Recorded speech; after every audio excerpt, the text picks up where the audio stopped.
Assalamualaikum warahmatullahi wabarakatuh. Perkenalkan, nama saya Dewi Halimatusara, NIM 4121050 dari Prodi Ekonomi Syariah, Fakultas Ekonomi dan Bisnis Islam, UIN Kiai Haji Abdul Rahman Wahid Pekalongan, tahun 2021-2022. Video ini dibuat guna memenuhi tugas mata kuliah Filsafat Umum dengan dosen pengampu Bapak Fatur Rahman, MA. Berikut jawaban dari soal-soal yang telah diberikan dari Bapak Fatur Rahman, MA. Yang pertama, pengertian filsafat dan berpikir filosofis. Filsafat secara etimologi berasal dari kata Yunani, yaitu filosofia, yang berasal dari kata filosofien yang berarti mencintai kebijaksanaan. Kata filsafat juga berasal dari bahasa Yunani, yaitu filosofia, yang berasal dari kata kerja philen, yang berarti mencintai, atau philia, yang berarti cinta. Dan sophia berarti kearifan.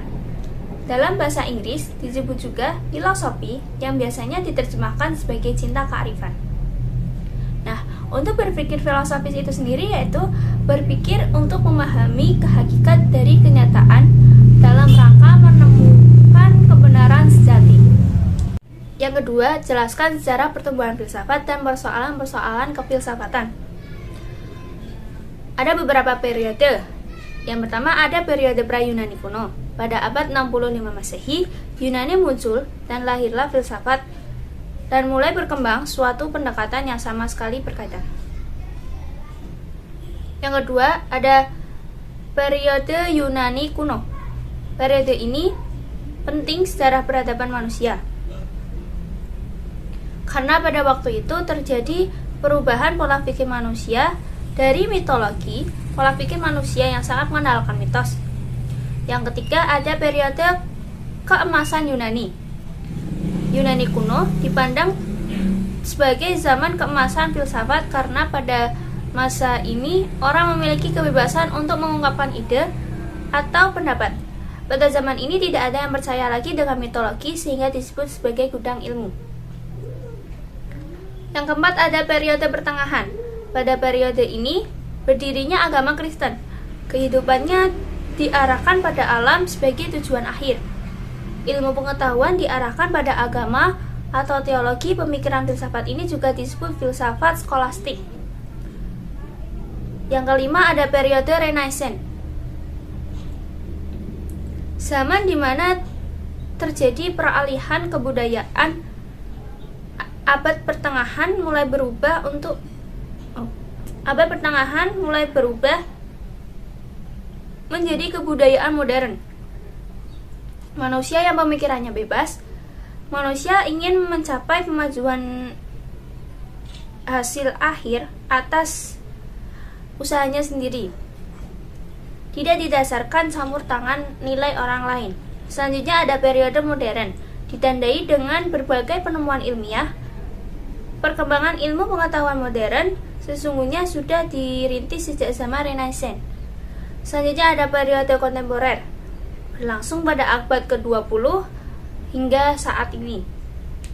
Lalu ada persoalan-persoalan filsafat. Yang pertama ada persoalan tentang ada. Persoalan tentang ada menghasilkan cabang filsafat metafisika, di mana sebagai salah satu cabang filsafat, metafisika sendiri mencakup persoalan analogis, entomologis. Yang kedua, pengetahuan. Persoalan tentang pengetahuan menghasilkan cabang filsafat epistemologis.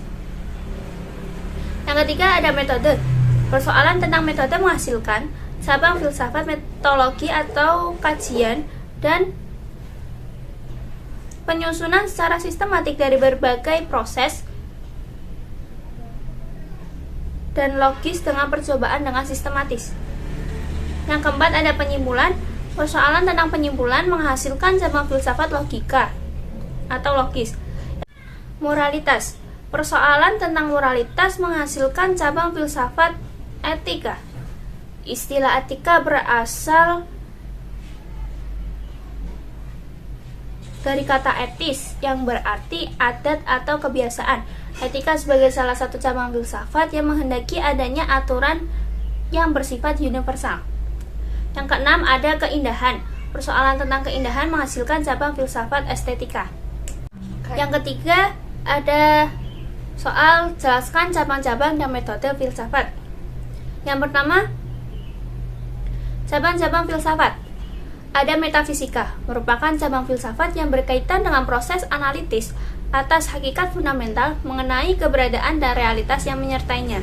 Yang kedua, ada epistemologi, merupakan penyelidikan filsafati terhadap pengetahuan, khususnya tentang kemungkinan, asal muka, kesahan, batas-batas, jenis-jenis, sifat dasar pengetahuan, dan kebenaran.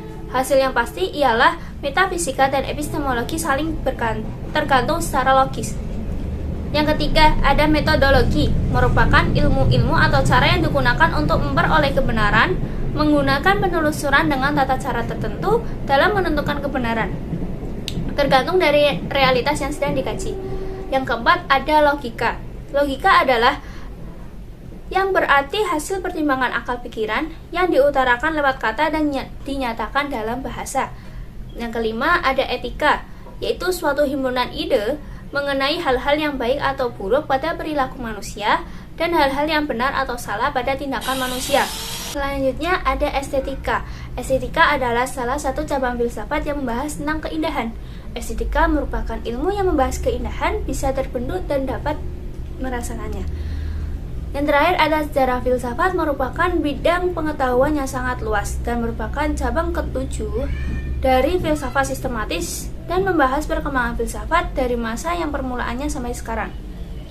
Selanjutnya ada metode filsafat.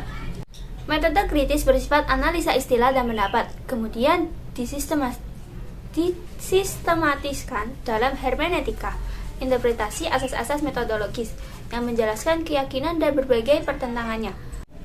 Yang kedua ada metode filsafat intuitif, tidak bertumpu pada intelek dan rasionalisasi manusia, tetapi tidak bersifat anti-intelektual. Manusia terkadang harus mengambil jarak dan berjauhan dengan logika, serta menyerahkan diri pada kemurnian kenyataan dan keaslian fitrah manusia. Yang ketiga ada metode skolastik.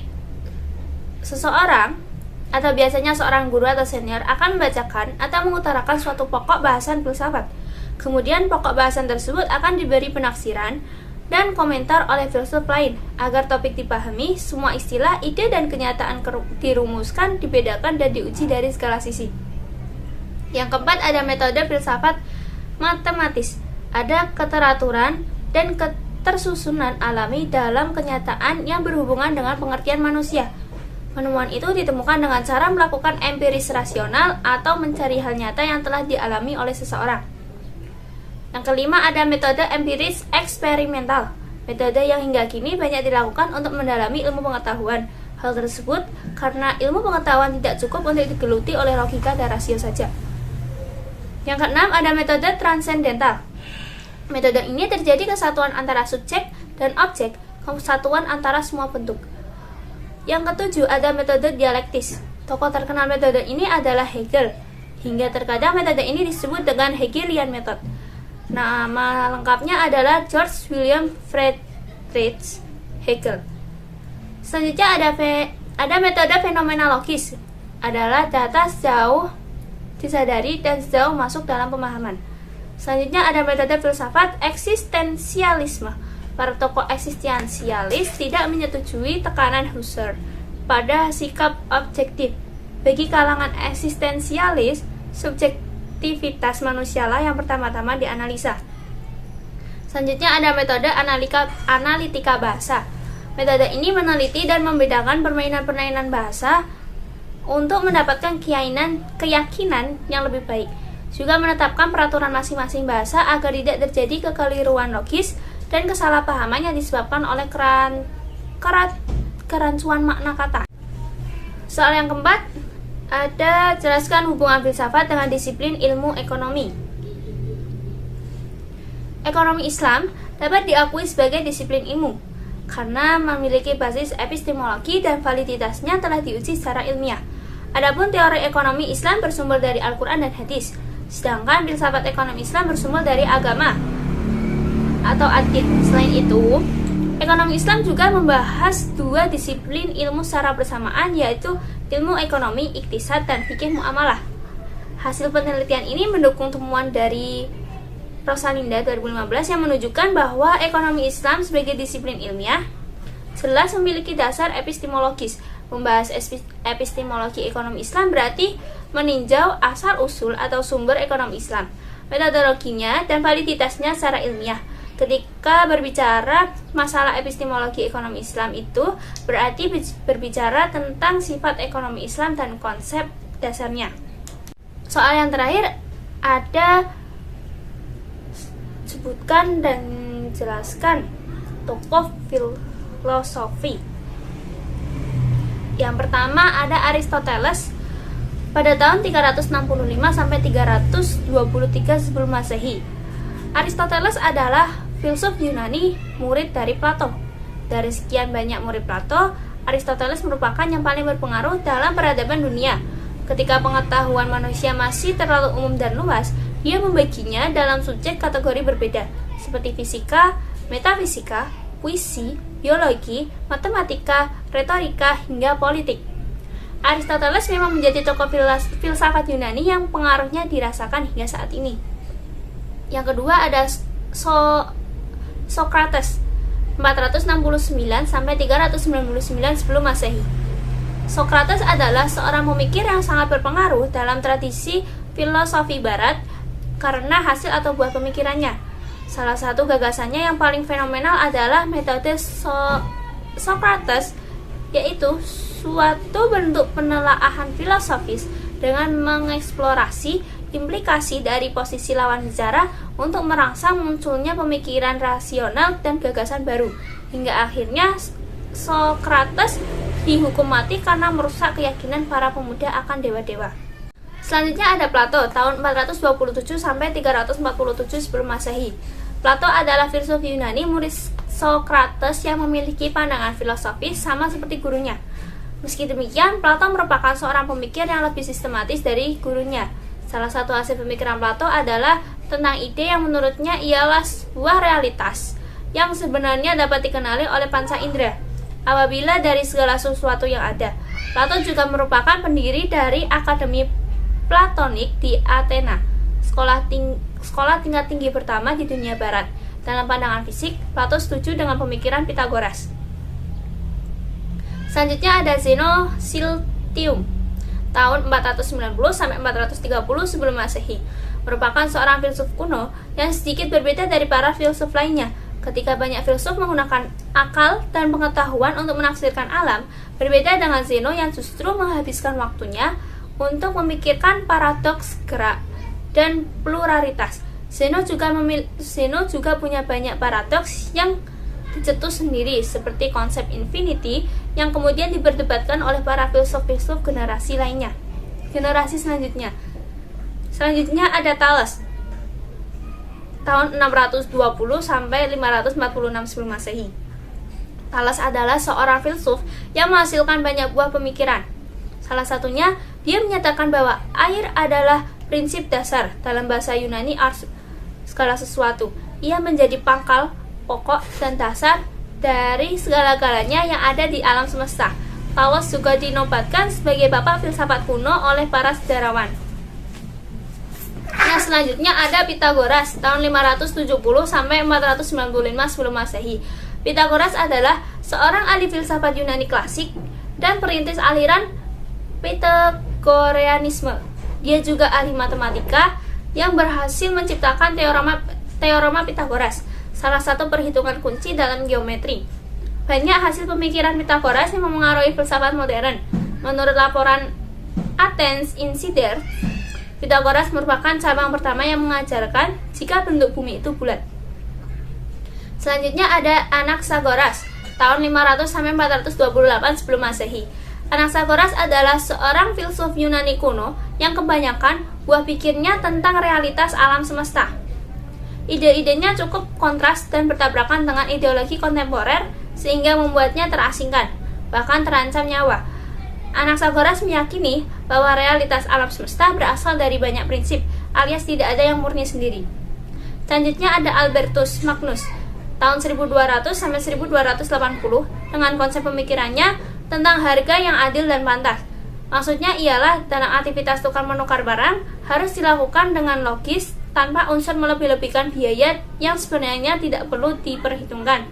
Selanjutnya ada Thomas Aquinas tahun 1225 sampai 1274 dengan konsep pemikirannya tentang bunga yang divonis sebagai riba. Memungut bunga dari uang yang dipinjamkan menurutnya sangat tidak adil karena sama dengan menjual sesuatu yang tidak ada. Selanjutnya ada Jean Baptiste Colbert tahun 1619 sampai 1683, seorang pejabat negara Prancis yang menyatakan bahwa banyak terjadi aliansi antara penguasa dan pedagang. Penguasa memberi perlindungan kepada pedagang untuk hak monopoli dan keistimewaan lainnya. Demikian jawaban dari saya, mohon maaf apabila banyak salah kata. Terima kasih. Wassalamualaikum warahmatullahi wabarakatuh.